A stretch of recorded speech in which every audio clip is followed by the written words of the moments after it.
Yes,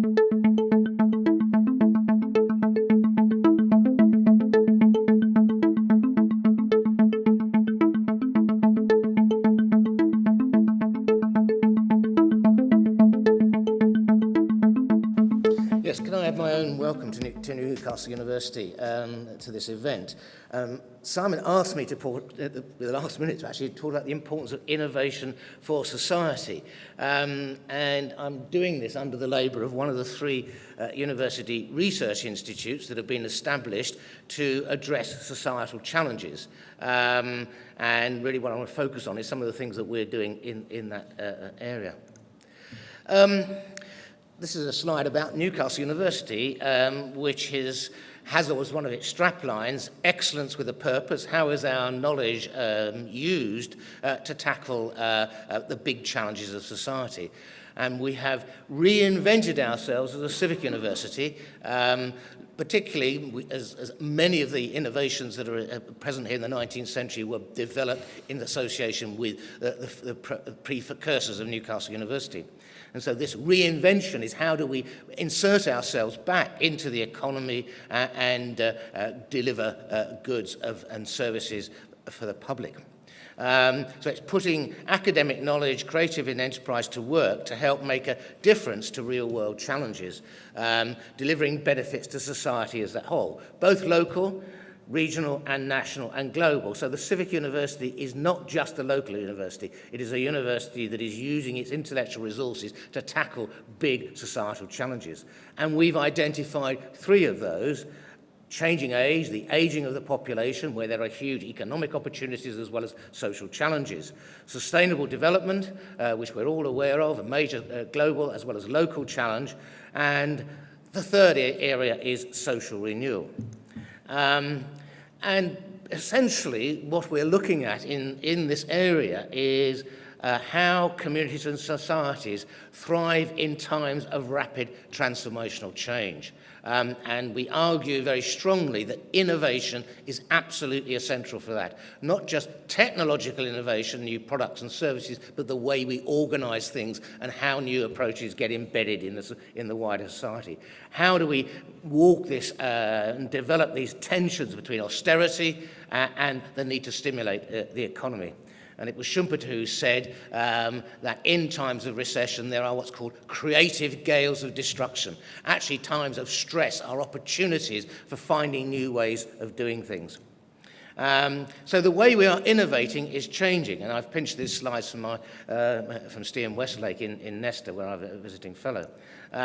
We know that the way we are innovating is changing from the 19th century to the 20th century, and we're moving to a different approach to innovation, taking much more account of the user. The big challenge, a large proportion of the economy is tied up in the service sector, how we innovate in the service sector, not just manufacturing, and this concept of social innovation, which I'm going to discuss, and the whole area of open innovation, which is going to be discussed later on in this conference. So what is social innovation? I'm afraid this is a very wordy slide, but it's a very, very influential document, which is, of course, produced by the Board of European Policy Advisors and has influenced the whole of the Horizon 2020 research program. Social innovation permeates that program, but it's also affected one of the themes in the European structural funds in terms of the innovation strategies. One of the themes that can be supported under the structural funds is social innovation, including innovation in public services. So I will read this. Social innovations are innovations that are social in both their ends and their means. Specifically, we define social innovations as new ideas, which we're familiar with, products, services, and models, that simultaneously meet social needs more effectively than alternatives and create new social relationships or collaborations. They are innovations that are not only good for society, but also enhance society's capacity to act. The process of social interaction between individuals undertaken to reach certain outcomes is participative, involves a number of actors and stakeholders who have vested interest in solving a social problem and empowering the beneficiaries. Lots of words there, and I think the TSB presentation undercut that a lot of that activity is actually a social process with all different actors in the system. including the end users. And there are multiple levels of innovation, things that really happen at the local level and respond to pressing social demands, the broader level that address societal challenge where the boundary between the social and the economic, and the systemic change that relate to fundamental changes in attitudes and values. So, for example, the whole issue of sustainable development includes fundamental changes in the way we organise ourselves and our society. So we're thinking about social innovation at all sorts of levels. You've probably heard of the triple helix of government, industry and business. Which is a really well-established paradigm, and we've heard about that in the sense underpins a lot of the work that Mark was talking about. But what's emerging, and I'm a policy wonk, so apologies for this, is the notion that there is a fourth pillar to all of that, which is civil society. And it's very apparent, particularly in the ICT area. I won't read all of this out, there's a lot of words there, but the point is, in the innovation process, you need to be talking not just to consumers, but civil societies, public authorities, and so on. And so why is this different? And again, I'm going to pinch a NESTA slide. We all know about knowledge creation, leading to enterprise, the university do commercialisation. That all involves making selections, mobilising resources. That's the classic innovation model. Let's the universities put huge amounts of money to try and get spin-outs. But these things are changing. There's different sources of knowledge. It's coming not just from the research side, it's coming from businesses, it's coming from civil society. How do you mobilise other sources of knowledge? It's called the co-production of knowledge, not just the research knowledge. How do you get a much more enterprising society around all of that? Getting new people in there, and I'm going to give you an example of different entrepreneurs and some students from the university who are doing their postgraduate degrees. And the selection process, how do you actually decide what you're going to do? Are the standard metrics of return on investment in the financial institutions right in this new environment?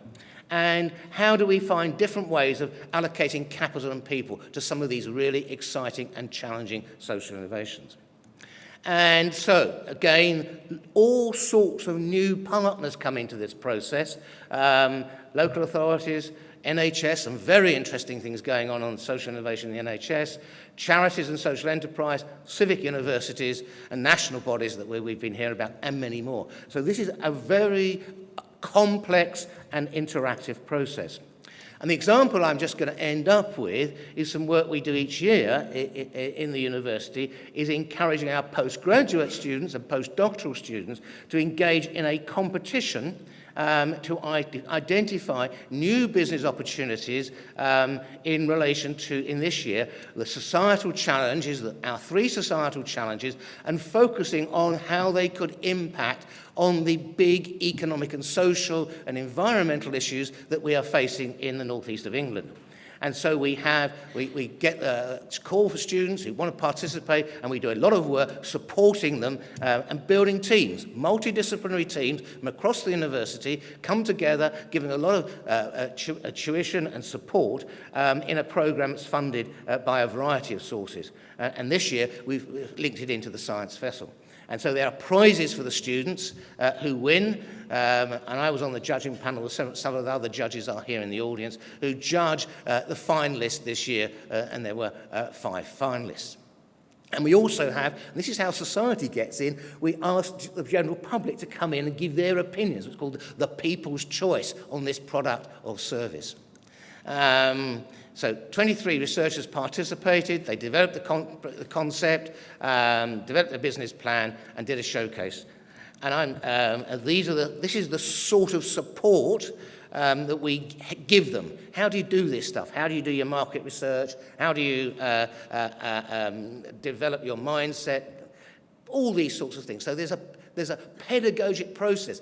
And why I think this is important, a lot of the discussion about universities in relation to the innovation agenda is focused on only the research side. This has come out of the teaching and learning side of the university through our postgraduate programs.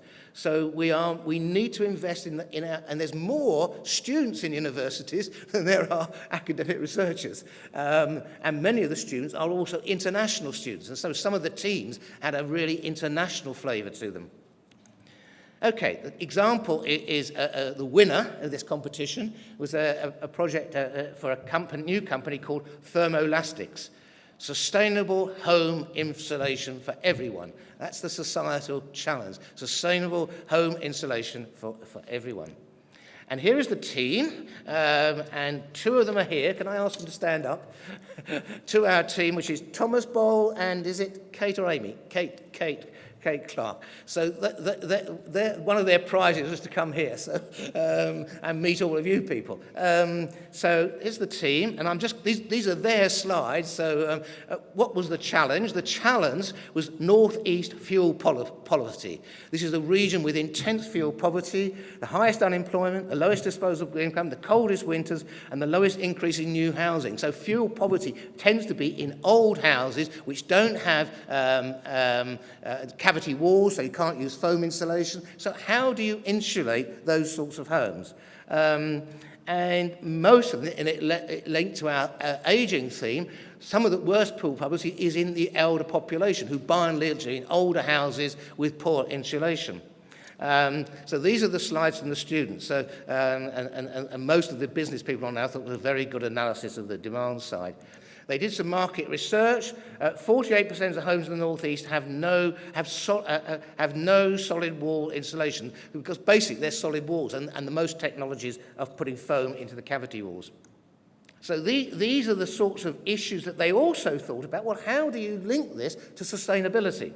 How do you create? And that was a very good project. They said, well, okay, we want to produce a new form of insulation out of sustainable materials and renewable materials. And their idea was to think about products that can be recycled, in this case plastic bottles, to form some form of new material from grinding it up and putting it into an insulation. But the idea, which was, I thought, very smart, was working with the local council in the whole idea of getting the community involved in the recycling process, working also with some potential manufacturers, but also working with the installation companies. And the installation companies don't do any R&D. So it was a very interesting example. They worked out the cost of inflation, the whole idea of doing this complete cycle, and getting the communities involved in the process. Now, there are some challenges about the product development. We all acknowledge that. But nevertheless, we thought this was a real classic social innovation because getting the community involved, looking at different types of actors, the university, and so on. Looking at where this fitted in with the competitive landscape. And developing the routes to market. And interesting enough, plugging into the Green New Deal, public funding, which is not high-tech, but enabling houses to the community to insulate their houses. So this was, for me, a good example of how you mobilize a new set and in a sense, took up some of the challenges that were in that NESTA presentation. Thank you very much indeed.